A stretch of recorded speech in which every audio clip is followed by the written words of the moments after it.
Hello, everybody. We have an entirely new game to kick off today. I won my last match against my human opponent, and there's a lot of reasons for that. I won't get into that today. I'm going to do a full recap of that game after this. But I've been traveling for the past week, and I'm excited to get started and get rolling on a new one. This series is going to be titled Hypnotic Specter, and I am going to be on Jotunheim. We will, in this series, continue to play through and learn the game of Dominion 6. My hope is that these series can be an exercise in helping people just getting started with the game understand kind of the decision-making space, give them some heuristic knowledge as far as what to do throughout the game. Generally speaking, games run from in phases. Expansion phase runs generally from turns 1 to about 15. And then you get into kind of early game, mid game, and late game.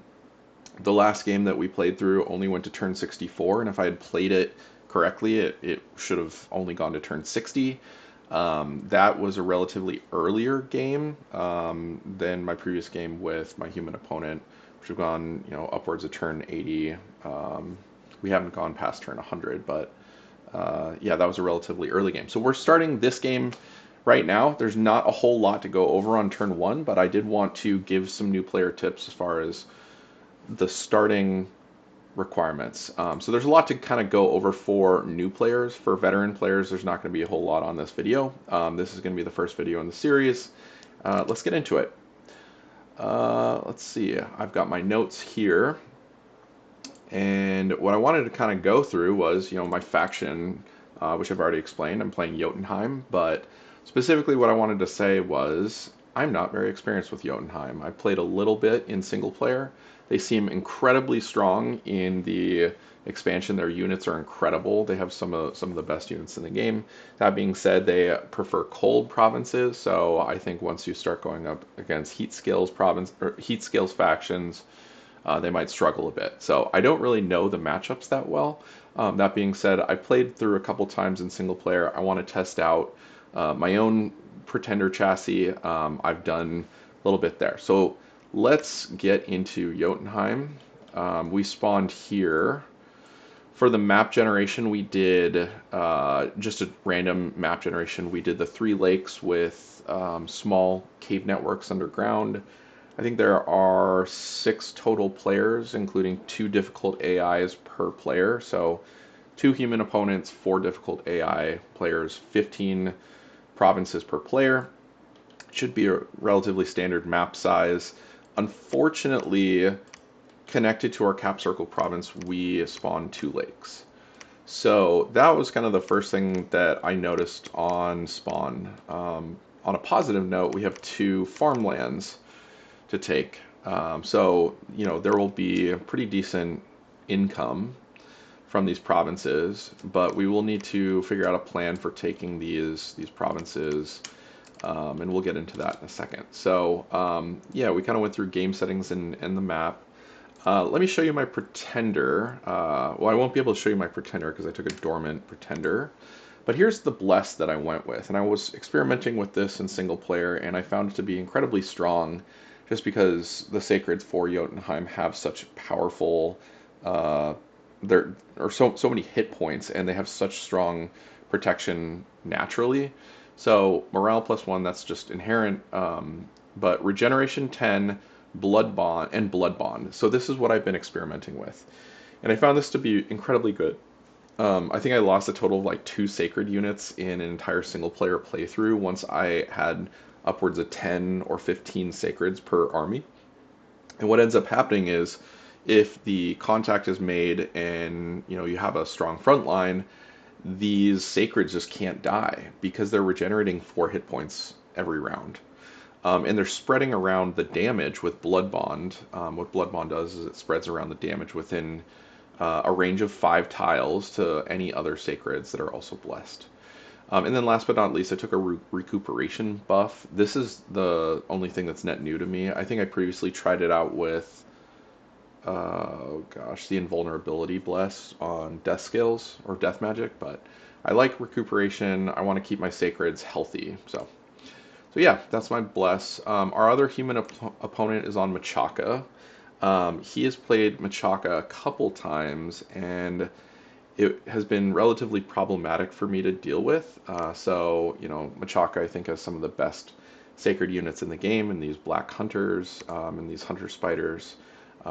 So I'm pretty sure he's going for a more expansive, early expansive uh, bless strategy. So I don't know if he took an awake monster or if he took a dormant pretender god, but he was kind of signaling to me that he was going to be playing a little bit more aggressively. So my hope is that I can kind of counteract that. We can have a decent expansion phase, even though I have a dormant pretender.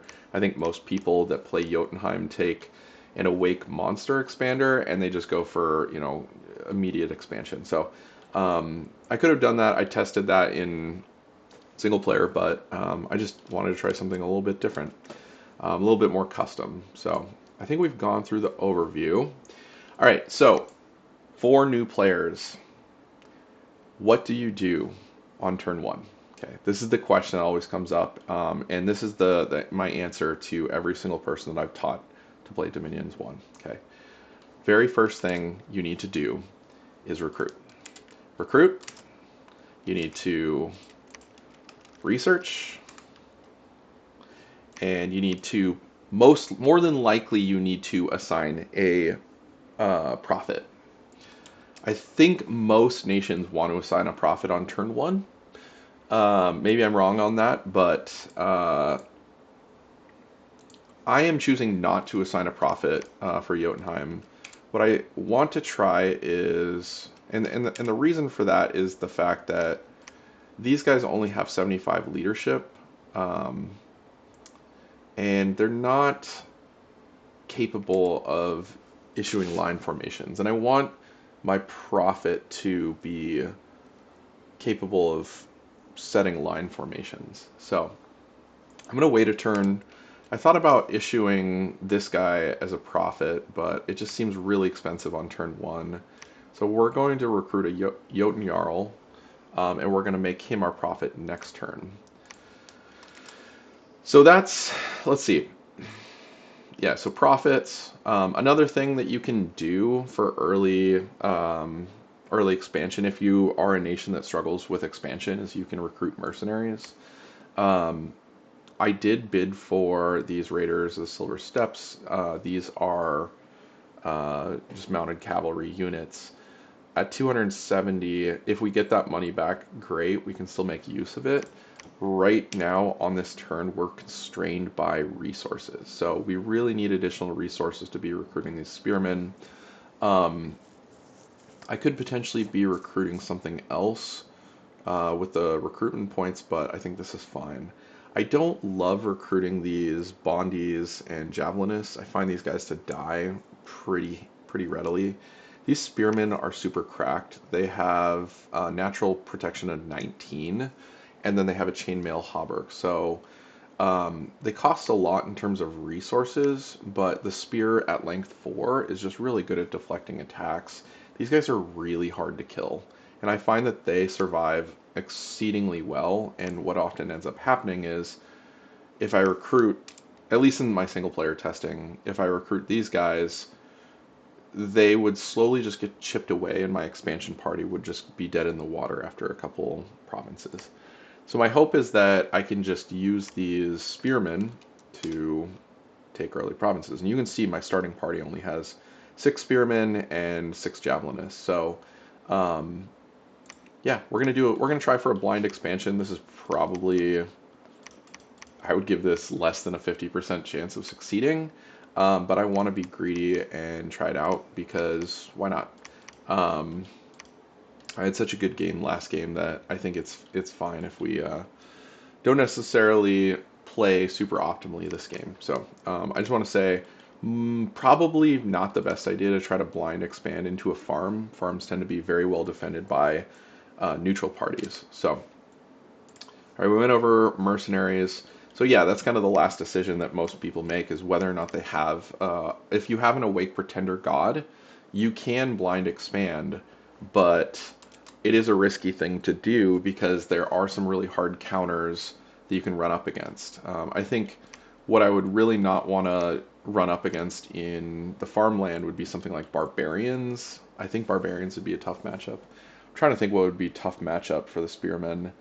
Um, I think just a lot of units, because if the units get surrounded, they start getting chip damage. They can fail morale checks, or they can just fatigue out and lose. But either way, we're gonna give it a whirl, see if we can do it.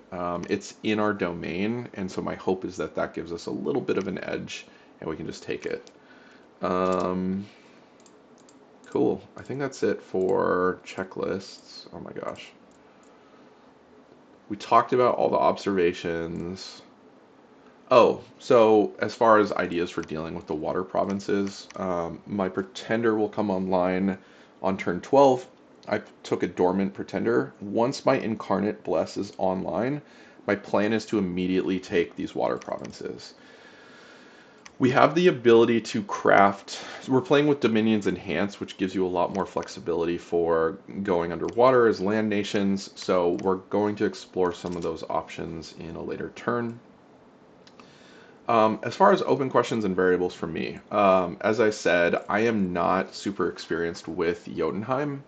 So what I would love to know, and probably the research I'll be doing between rounds, is what is the point buff magic I should be aiming for? How should I be point buffing? How many sacreds am I going to need? How essentially what are my options for the magic paths? I've played Pyrene a number of times, and I know how strong blood magic can be. I know what evocations to go for with Sorginas. With Jotunheim, I have no idea. So I have very limited experience with the magic for Jotunheim. So we're going to see how that goes, and we're going to see what we can get access to. Um, yeah, the second question is, how will this bear in the long game? I think that this is a really strong strategy, and I tend to research. One of the things I picked up on in looking at my last match with my human opponent is how little research he actually did. In the score screens, I was shocked at how little research he was doing. So, just staying ahead of that research curve, giving us access to more magics, I think is always going to be a good thing. Um, but I don't know that it's necessary because from my testing, this is a really strong faction, and it's just a really good faction for new players because all of the units are so good. Just seriously, like every unit for Jotunheim is good and has a place. Even these Vetis, I'll mass recruit these if I'm up against province of barbarians. Same with the archers. Um, so there's really no bad units. I haven't really played a lot with the Moose Riders, but anyways. So as far as committed, impactful decisions, blind expansion, waiting on the profit, and then we're testing this experimental bless. I think that's it. I'm going to resolve the turn, and we're going to see how this works out in the next one. So thanks for tuning in.